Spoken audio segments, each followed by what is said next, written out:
Good morning बच्चों। तो हम पढ़ रहे थे संविधान निर्माण, पार्ट 2। संविधान निर्माण में हमने पहले वाले वीडियो में संविधान निर्माण का रास्ता ये देखा था। दक्षिण अफ्रीका से तुलना करते हुए हमने देखा कि जो समस्याएं दक्षिण अफ्रीका में थी वो भारत में नहीं थी। और यहाँ पर जो है, जैसे अंग्रेजों की जब सरकार थी उस समय 1928, 1931 या इनमें जो आपने भारतीय राष्ट्रीय कांग्रेस के सम्मेलन हुए थे उनमें ही जो है संविधान का के बारे में, अपने भारतीय संविधान के बारे में प्रारूप तय हो गया था। और अंग्रेज सरकार से जो है संविधान निर्माण की सहमति भी हमने ले ली थी। फिर जो है इसमें अपने ये जो संविधान कैसा होगा, दस्तावेज क्या होंगे, क्या क्या चीज़ें संविधान में रखी जाएगी, इन सब के बारे में भी पहले से ही तय हो गया था।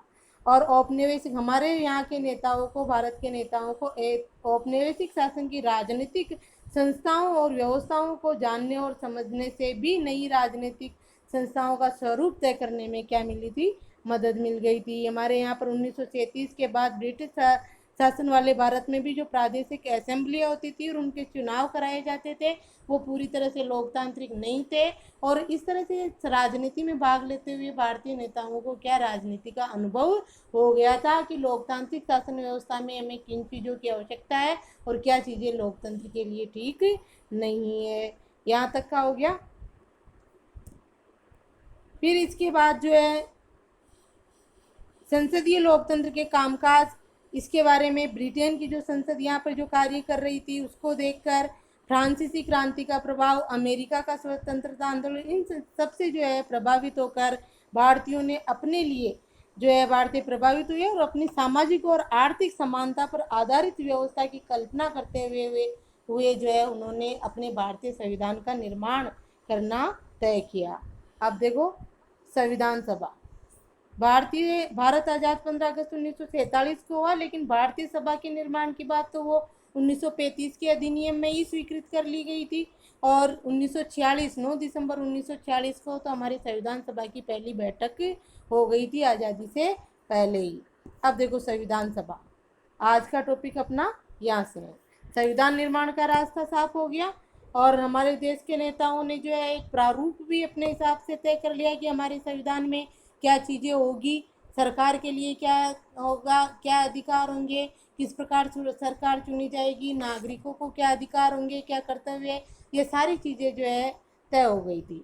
जबकि दक्षिण अफ्रीका में ऐसा नहीं था, वहाँ लड़ाई के दौरान ही जब स्वतंत्र हो गए उसके बाद तय किया गया था। तो थोड़ा यहाँ प्रश्न बनेगा भारतीय संविधान निर्माण और दक्षिण अफ्रीका के संविधान निर्माण में अंतर, तो थोड़ा 2-4 पॉइंट याद रखना।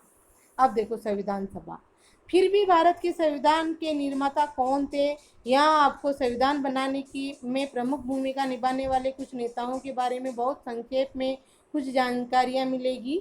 चुने हुए प्रतिनिधि, ये देखो, ये इधर तस्वीर आप इनकी कर लिए होंगे, इनके बारे में परिचय टी कृष्णामचारी जो है इन सब का परिचय दिया था। जिनकी भी तस्वीर है उनके नीचे जो है उनका नाम लिखिए और उनका पूरा जीवन परिचय आप लिखोगे यहाँ पे। पहले कर लिया तो और जो आ रहे हैं उनका, जैसे राजेंद्र प्रसाद है हमारे देश के प्रथम राष्ट्रपति भी है, संविधान सभा के जो है अध्यक्ष भी है, तो इनके बारे में ये पूरा परिचय लिखना आपको। तो देखो आगे, चुने गए जनप्रतिनिधियों की जो सभा संविधान नामक विशाल दस्तावेज को लिखने का काम करती है उसे संविधान सभा कहते हैं। संविधान सभा क्या है, प्रश्न क्या होगा, संविधान सभा क्या है। तो चुने हुए जनप्रतिनिधियों की, लोगों द्वारा चुने हुए सदस्य थे इस संविधान सभा में और जिन्होंने संविधान लिखने का काम किया वो क्या कहलाई, संविधान सभा। भारतीय संविधान सभा के लिए जुलाई 1946 में चुनाव हुए थे, ये भी प्रश्न। भारतीय संविधान सभा के लिए चुनाव कब हुए, जुलाई 1946 में। संविधान सभा की पहली बैठक दिसंबर 1946, तो इसके आगे 9 लिख लेना, 9 दिसंबर 1946 को हुई थी। इम्पोर्टेंट क्वेश्चन, ये प्रश्न बनते जा रहे हैं, यहाँ पे आप प्रश्न बना के प्रश्न भी बोल रही हूँ और काम कर लेना, ठीक है। संविधान किसे कहते हैं, संविधान सभा किसे कहते हैं, सॉरी, संविधान सभा किसे कहते हैं, तो इसका यहाँ से यहाँ तक हो गया। संविधान सभा के लिए चुनाव कब हुए और संविधान सभा की पहली बैठक कब हुई, 9 दिसंबर 1946 को हुई थी। इसके तत्काल बाद देश 2 हिस्सों, भारत और पाकिस्तान में बढ़ गया। संविधान सभा भी 2 हिस्सों में बढ़ गई, भारत की संविधान सभा और पाकिस्तान की संविधान सभा। पहले जब जुलाई 1946 में इसके चुनाव हुए संविधान सभा के, तब भारत पाकिस्तान अलग अलग नहीं थे। उस समय जो है 384 सदस्य थे संविधान सभा के दोनों में। जब 15 अगस्त 1947 को भारत पाकिस्तान का विभाजन हो गया तो संविधान सभा भी अलग अलग भागों में बट गई। तो देखो, भारत की संविधान सभा और पाकिस्तान की संविधान सभा, पाकिस्तान की संविधान सभा। भारतीय संविधान लिखने वाली सभा में 299 सदस्य थे। इसने 26 नवंबर 1949 को अपना काम पूरा कर लिया। संविधान 26 जनवरी 1950 को लागू हुआ। इस दिन की याद में हम 26 जनवरी को गणतंत्र दिवस मनाते हैं ना। 26 जनवरी को हमारा गणतंत्र दिवस है।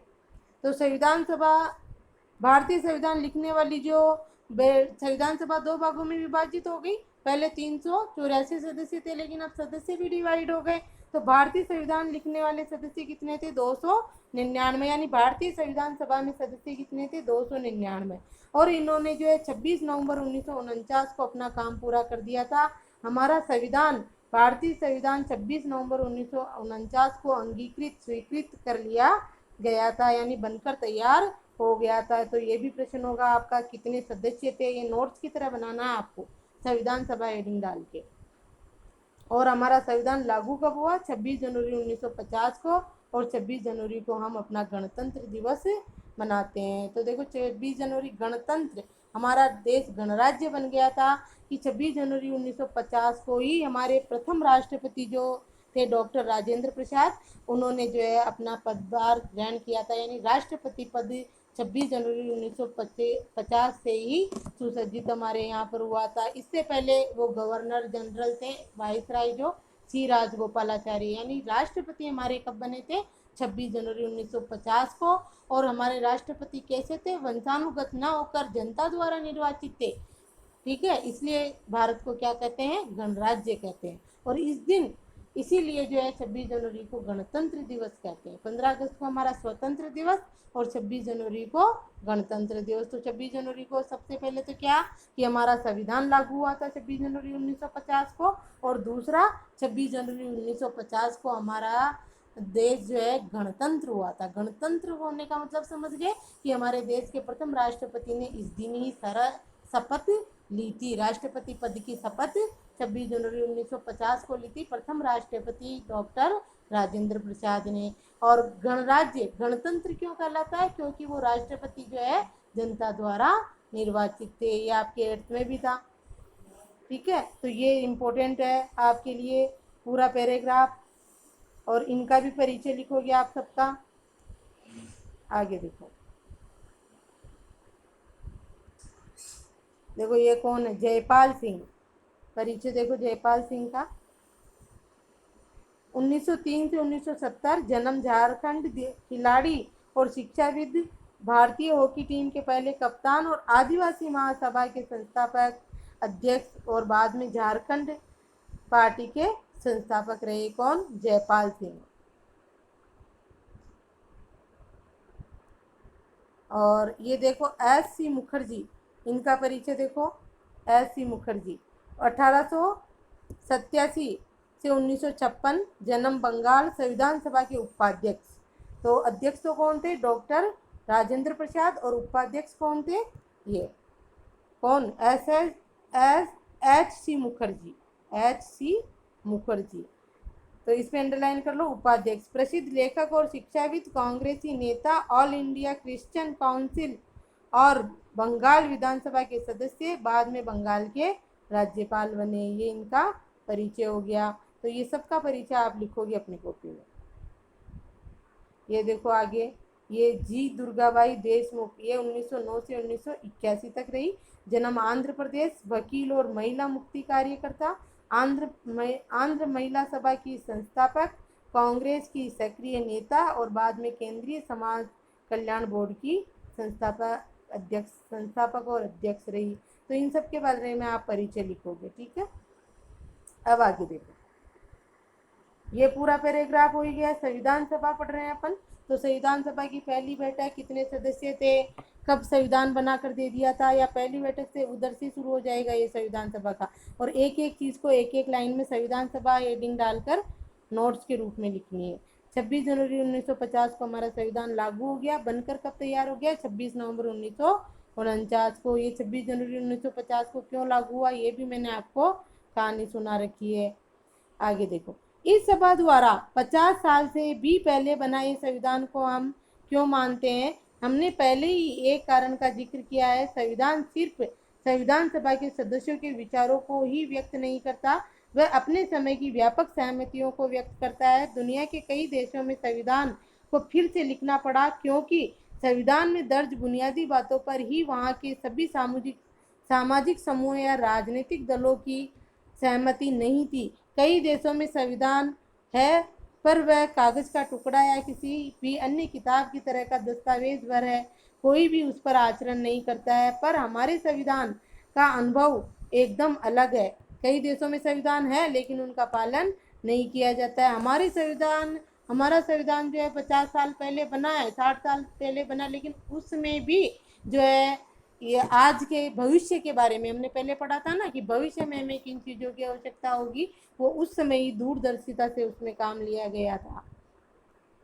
हमारे संविधान का अनुभव एकदम अलग है। पिछली आधी सदी से ज़्यादा की अवधि में अनेक सामाजिक समूहों ने संविधान के कुछ प्रावधानों पर सवाल उठाए, पर किसी भी बड़े सामाजिक समूह या राजनीतिक दल ने खुद संविधान की वैधता पर सवाल नहीं उठाया। यह हमारे संविधान की एक असाधारण उपलब्धि है। यानी आधी से ज़्यादा हो गए ना, आधी सदी से ज़्यादा अवधि हो गई, 50-60 साल हो गए, 60 साल से भी ज़्यादा।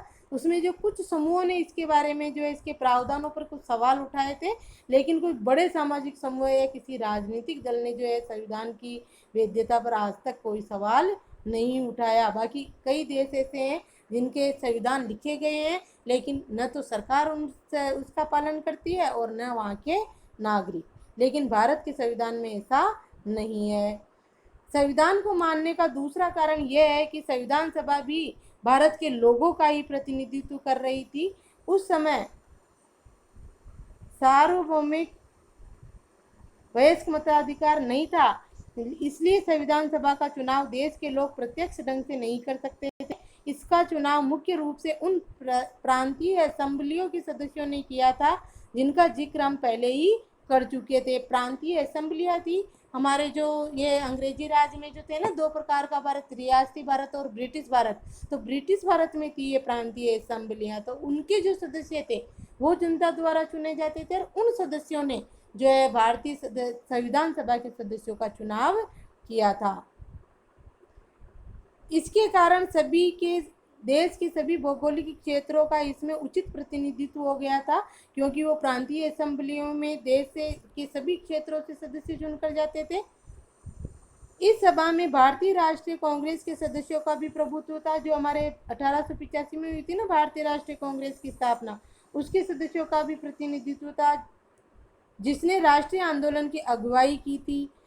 पर स्वयं कांग्रेस के अंदर कई राजनीतिक समूह और विचारों के लोग थे। सभा में कई सदस्य ऐसे थे जो कांग्रेस के विचारों से सहमत नहीं थे। सामाजिक रूप से इस सभा में सभी समूह, जाति, वर्ग, धर्म और पेशों के लोग थे। अगर संविधान सभा का गठन सार्वभौमिक वयस्क मताधिकार के जरिए हुआ होता तब भी इसका स्वरूप काफी कुछ इसी तरह का होता। हमारी संविधान सभा का जो गठन हुआ वो सार्वभौमिक वयस्क मताधिकार के आधार पर नहीं हुआ, यानी कि जो है वयस्क मताधिकार के आधार पर प्रत्येक नागरिक ने संविधान सभा के सदस्य का चुनाव नहीं किया, जबकि लोगों द्वारा चुने हुए प्रांतीय असेंबलियों के सदस्यों ने इसका चुनाव किया। तो वो बात एक ही हो गई। अगर वो सार्वभौमिक वयस्क मताधिकार से भी चुने जाते तो स्वरूप इसी तरह का होता संविधान सभा का, क्योंकि वो प्रांतीय असेंबलियों के सदस्य भी किसके द्वारा चुने गए थे?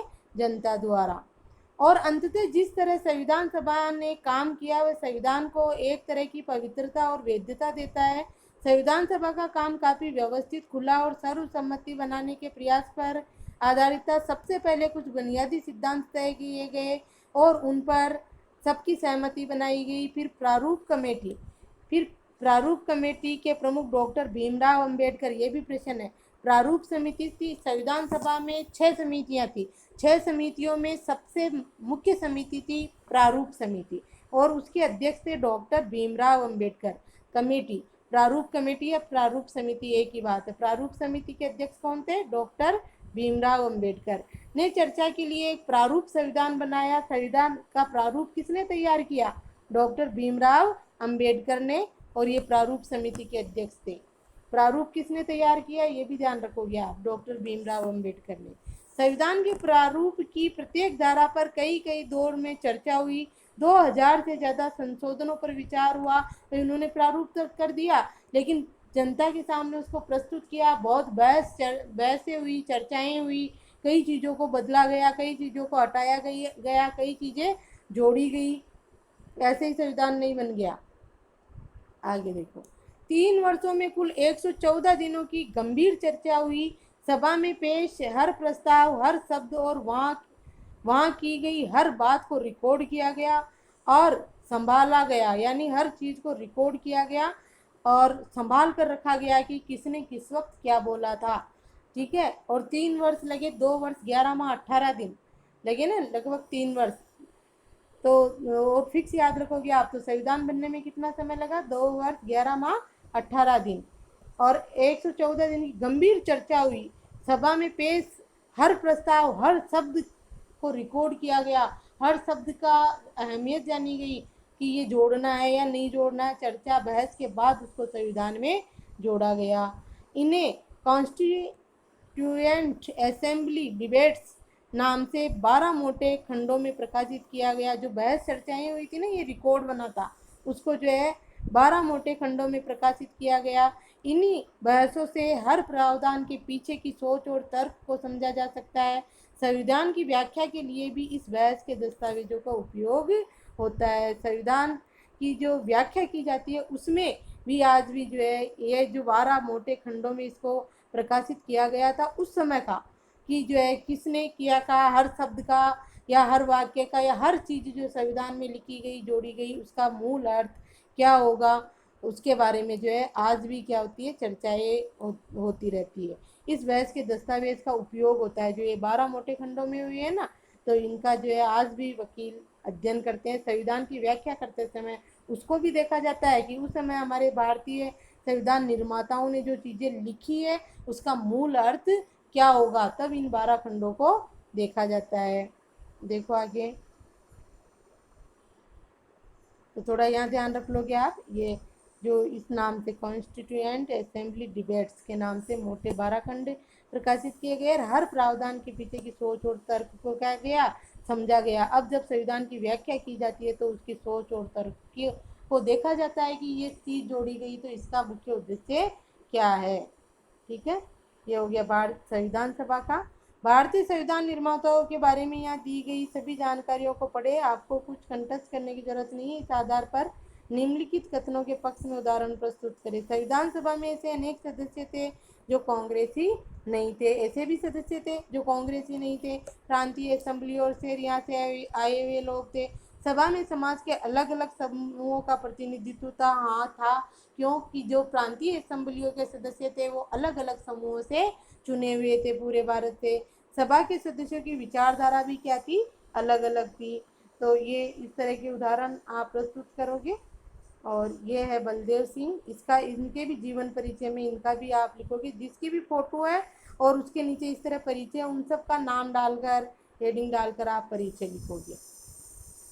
ठीक है, तो ये हो गया हमारा संविधान सभा का। संविधान सभा के नोट्स बनाने हैं अपन को। ठीक है।